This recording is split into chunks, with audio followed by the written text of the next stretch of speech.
Hello all, welcome to Rahiti and mom's experiments.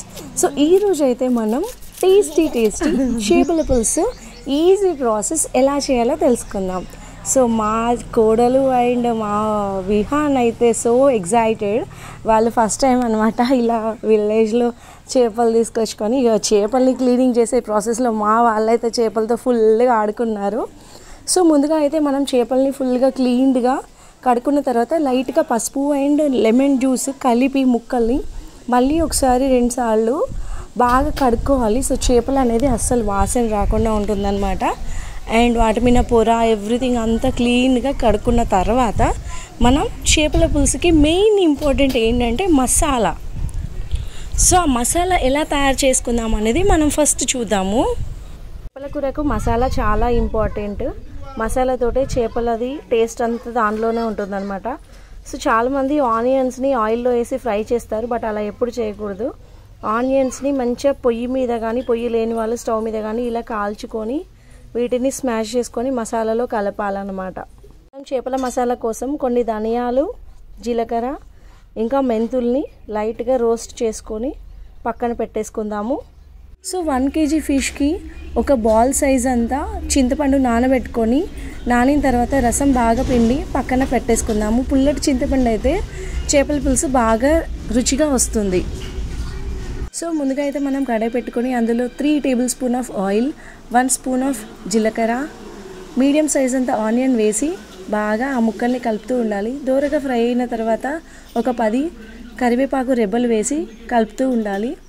ఇవి fry అయిపోయిన తర్వాత అప్పుడు మనం ఉల్లిగడ్డ కాల్చుకొని మనం పేస్ట్ పట్టుకున్నాం కదా, అది కూడా వేసుకొని లైట్ బ్రౌన్ కలర్ వచ్చేంత వరకు కలుపుతూ ఉండాలి బాగా. అలాగే అప్పుడు మనం జీలకర్ర, ధనియాలు, మెంతులు పేస్ట్ పట్టి పెట్టుకున్నాం కూడా, అది కూడా కలిపి లైట్గా ఫ్రై అయ్యే వరకు కలుపుతూ ఉండాలి. సో లైట్గా ఫ్రై అయిన తర్వాత మనం పసుపు యాడ్ చేసి బాగా కలిపి అందులో కొన్ని పచ్చిమిర్చి చీలికలు వేసి లైట్గా ఫ్రై అయిన తర్వాత వాటర్ పోసుకొని బాగా మరగబెట్టాలి. సో ఇది మసలేలోగా మనం చేపల ముక్కల్ని స్మెల్ రాకుండా ఉండాలి అని అంటే లైట్గా ఆయిల్లో ప్రతి ఒక్క ముక్క ఒక 30 సెకండ్స్ పాటు వేయించి పక్కన పెట్టేసుకుందాము. సో మనం ముందుగా తయారు చేసి పెట్టుకున్న చింతపండు రసాన్ని పోసి అందులోనే మన రుచికి సరిపడా అంత కారపొడి వేసి అందులో మరి కాస్త సాల్ట్, కాస్త కరివేపాకు రెబ్బలు అండ్ మిరియాలు అన్నమాట. సో కచ్చపచ్చగా దంచి మిరియాలు వేస్తే టేస్ట్ చాలా అద్భుతంగా వస్తుంది. సో ఇవన్నీ కలిపి మనం కనీసం పావు గంట సేపు బాగా మరగబెట్టాలి. అప్పుడే చేపల పులుసు మంచి రుచికరంగా తయారవుతుంది.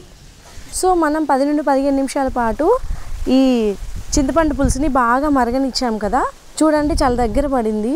ఇప్పుడు ఇందులో మనము చేపల ముక్కలు ముందే మనం ఆయిల్లో ఫ్రై చేసుకొని పెట్టుకున్నాం కదా, ఆ ముక్కల్ని వేసేద్దాము. ముఖ్యంగా గుర్తుపెట్టుకోవాల్సిన విషయం ఏంటంటే ముక్కలు వేసిన తర్వాత చెంచాతో పాటు అస్సలు కలపకూడదు. కలపకుండానే అలా ముక్కలు వేసేసి 5 నిమిషాల పాటు లో ఫ్లేమ్లో మగ్గనివ్వాలి. చూడండి ముక్క ఎంత బాగా ఉడికిందో. సో మీరు కూడా ఈ స్టైల్లో చేపల పులుసు తయారు చేయండి, చాలా బాగుంటుంది టేస్ట్. Thanks for watching.